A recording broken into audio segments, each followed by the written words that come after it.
सुरेंद्र राजपूत जी किसी परिचय के मोहताज नहीं है। बहुत स्वागत है आपका सुरेंद्र राजपूत जी न्यूज़ 1 इंडिया के इस मेगा कॉन्क्लेव में।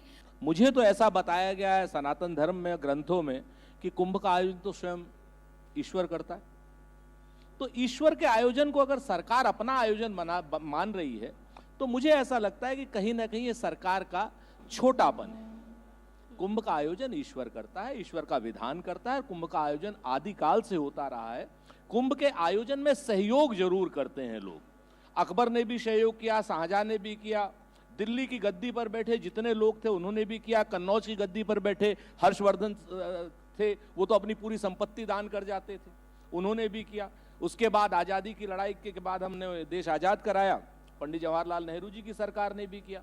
अब तक की सारी सरकारें करती आ रही हैं। तो जो नाअहल आदमी इस बात को कहे कि कुंभ का आयोजन उसने किया है, तो मेरे ख्याल से वो ईश्वर के विधान।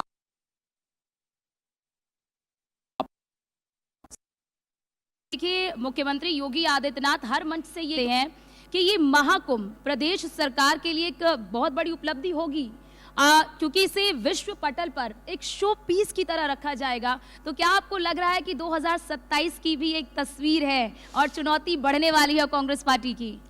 देखिए, मसला फिर से यहाँ ये धार्मिक आयोजन है। धार्मिक आयोजन, जो आयोजन स्वयं ईश्वर कर रहे हों, उसकी अगर कोई श्रेय ले रहा है तो ये उसका छोटापन है, वो जाने, उनका काम जाने, हम नहीं कहते।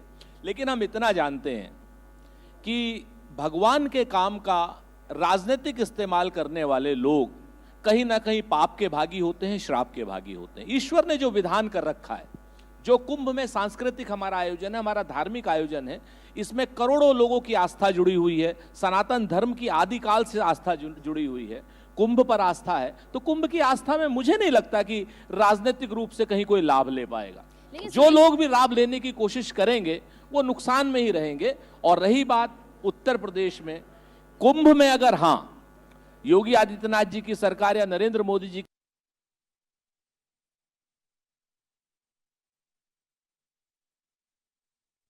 कुंभ से हम लोग जो है महंगाई खत्म, कुंभ से महिलाओं को हम सम्मान देने लगेंगे, कुंभ में छोटी छोटी बच्चियां जो उत्तर प्रदेश में दुराचार, अनाचार, कदाचार का शिकार हो रही हैं, वो बंद हो जाएगा। हम योगी आदित्यनाथ जी की इस पहल का स्वागत सुरेंद्र जी यही तो कह रहे हैं कि इस महाकुंभ में अर्थव्यवस्था को बूस्ट किया जाएगा।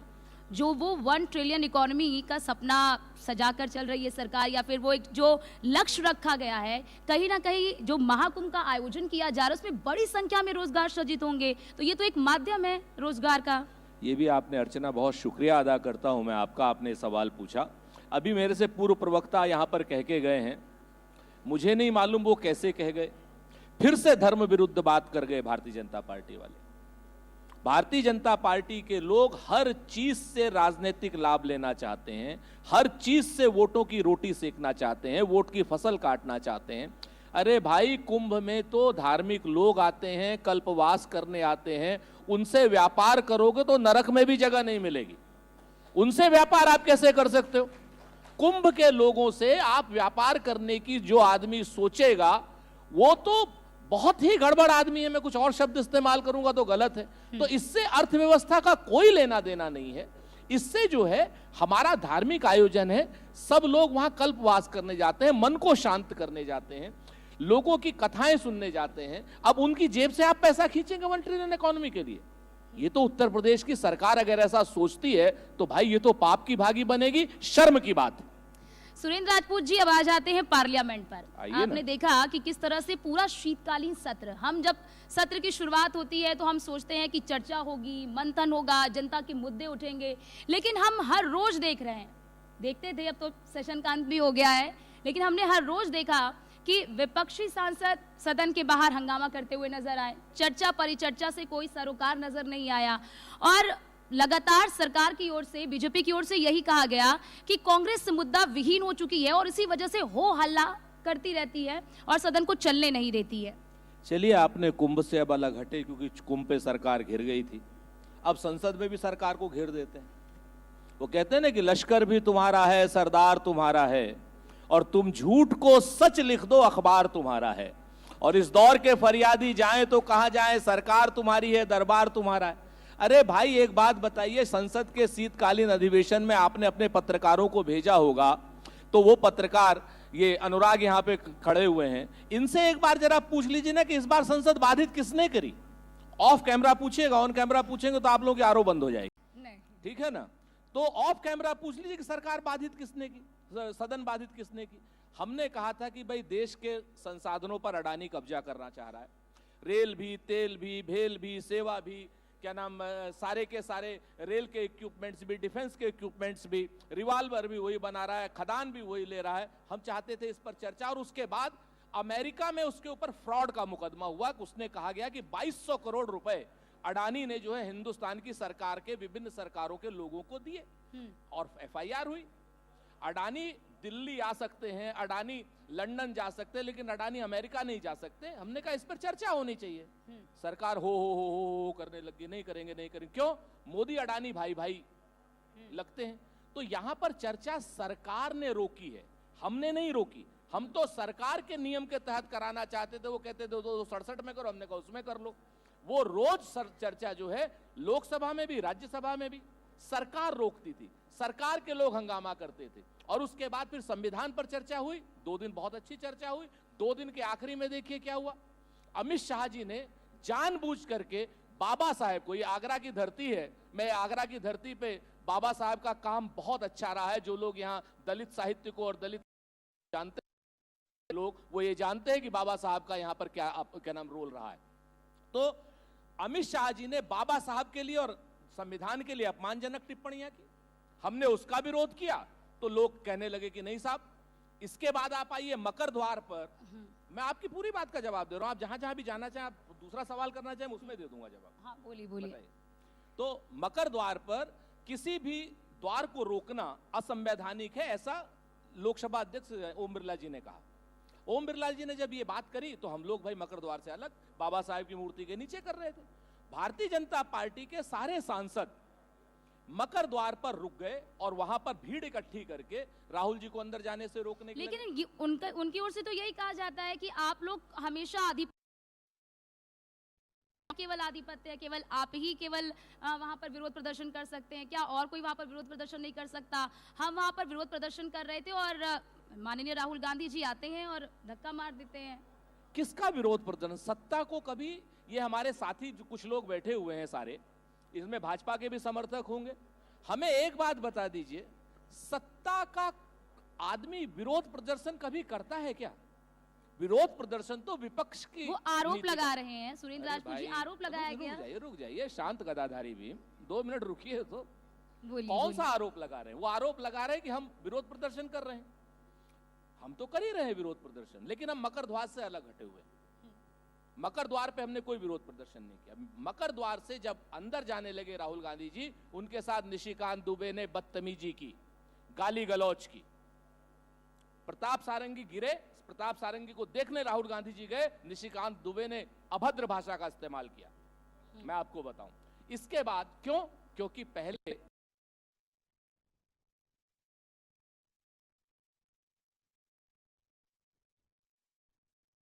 वो उस पे घिर गए थे, तो इन्हें कुछ नहीं हल्ला मचाना था।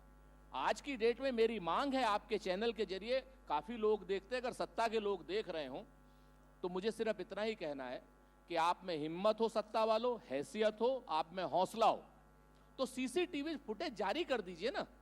पता चल जाएगा, दूध का दूध पानी का पानी हो जाएगा।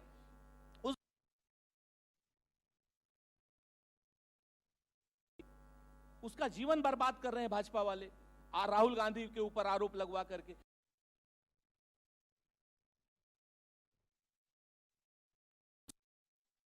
कहते हैं कि ये हार की खीस है, कांग्रेस निकाल रहे हैं। हरियाणा हार गए, फिर उसके बाद अभी महाराष्ट्र गए, तो ये हार की खीस है कांग्रेस पार्टी की। तो हम तो ये कह सकते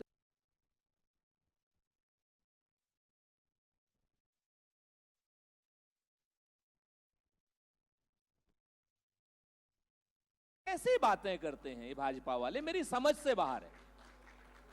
ये हटाना है।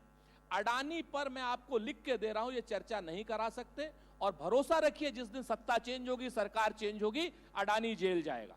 अडानी के साथी जेल जाएंगे। सुरेंद्र राजपूत जी, यहाँ पर एक सवाल मैं आपसे पूछूंगी, क्योंकि अडानी के मुद्दे को लेकर तमाम, क्योंकि आप लोग इंडी गठबंधन में हैं, मैंने देखा, हम सभी ने देखा कि किस तरह से जब अडानी का मुद्दा आया तो फिर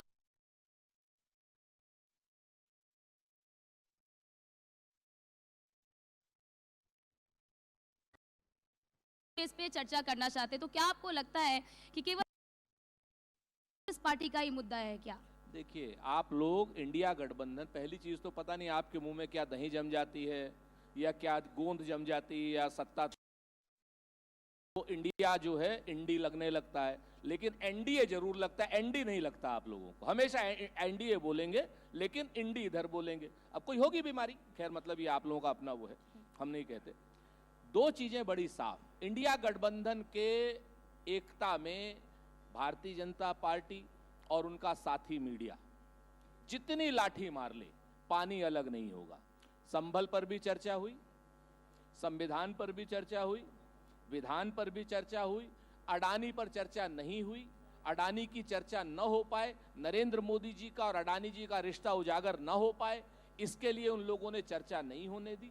और अमित शाह जी ने जो बाबा साहेब का, संविधान का, आरक्षण का अपमान किया, उसके बाद आपने चर्चा नहीं होने दी। एक दिन आएगा जिस दिन आप लोग भी हमारी तरफ यानी सख्त की तरफ बैठोगे, और जिस दिन मैं आपको बता दूं, मेन स्ट्रीम का मीडिया, लिख लीजिए मेरी बात को अर्चना जी, जिस दिन मेन स्ट्रीम का मीडिया 14 दिन ईमानदारी से रिपोर्टिंग कर देगा, नरेंद्र मोदी जी की सरकार गिर जाएगी। सुरेंद्र राजपूत जी, हम जो सच होता है वही दिखाते हैं, और देखिए हमने उन्हीं चीजों को रखा, उजागर किया। चलिए आगे बढ़ते हैं, सचिन को बढ़ाते हैं जी।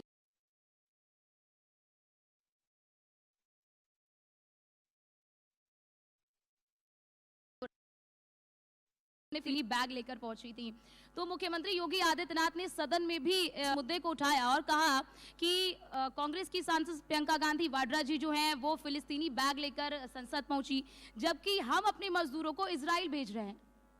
अब अगर आज की डेट में वो अपने मजदूरों को युद्धग्रस्त क्षेत्र में उत्तर प्रदेश का, यहाँ पे फिर से आगरा के हमारे सम्मानित नागरिक बैठे हुए हैं, किसी भी उत्तर प्रदेश के बच्चे को आप युद्ध के क्षेत्र में अगर भेज रहे हैं तो आप क्या उनको रोजगार दे रहे हैं या उनकी जान से खेल रहे हैं? आप ये पाप कर रहे हैं। युद्ध क्षेत्र में भेजना हमारे अपने बच्चों को पाप सरीखा है। तो योगी आदित्यनाथ जी को ये समझना चाहिए, और ये बात सिर्फ परिवार वाले लोग समझ सकते हैं।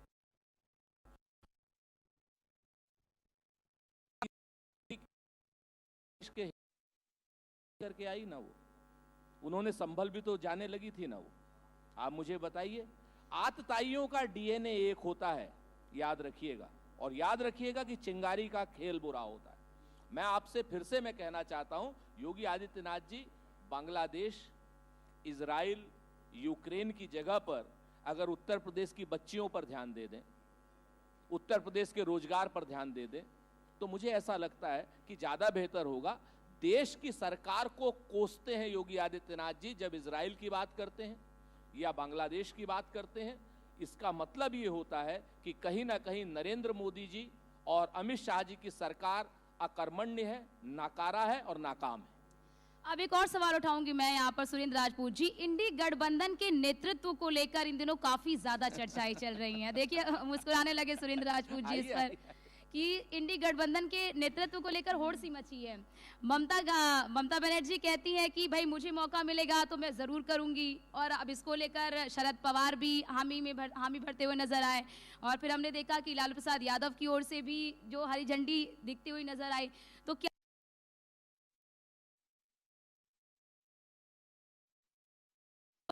क्या कहेंगे कि अगर नेतृत्व बदलने की बात आती है इंडिया गठबंधन की, तो फिर क्या ममता बनर्जी को स्वीकार करेंगी कांग्रेस पार्टी?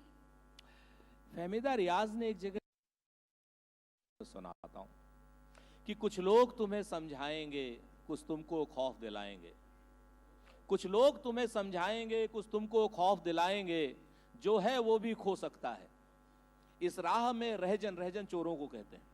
इस राह में रहजन है इतने, कुछ और यहां हो सकता है, और कुछ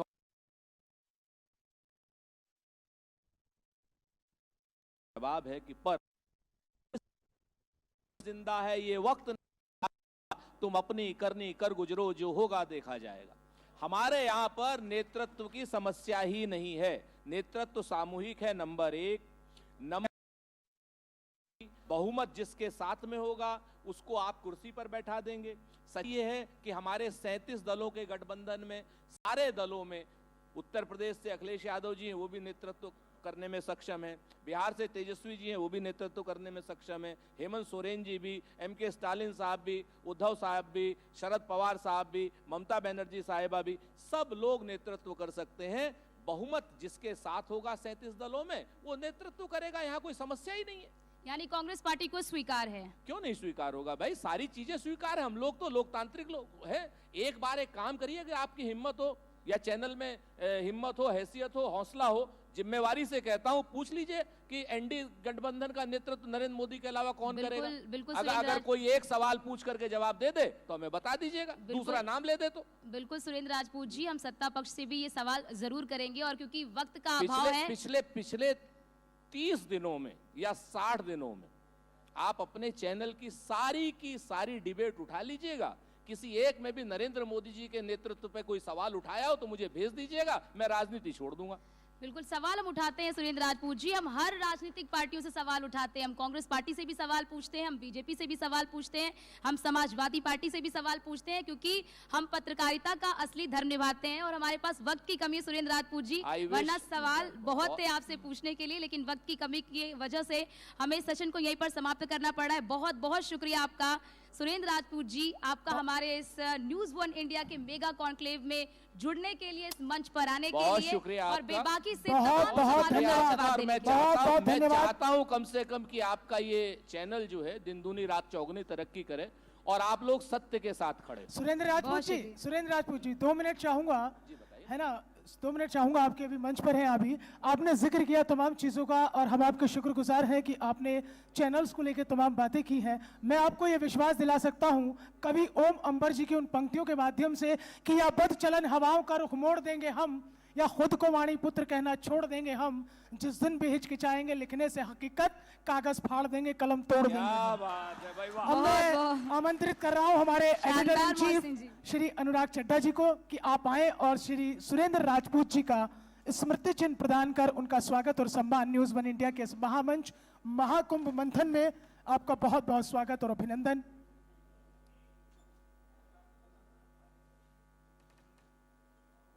बहुत बहुत स्वागत और अभिनंदन श्री सुरेंद्र राजपूत जी। आप कांग्रेस के प्रखर और ओजस्वी वक्ता हैं, प्रवक्ता हैं, और यकीनी तौर पर जो चुटकियों को लेकर बात करने का अंदाज है और वो राजनीति में जो एक मंचे हुए खिलाड़ी की पहचान होती है वो आपकी है। उसमें बहुत बहुत धन्यवाद।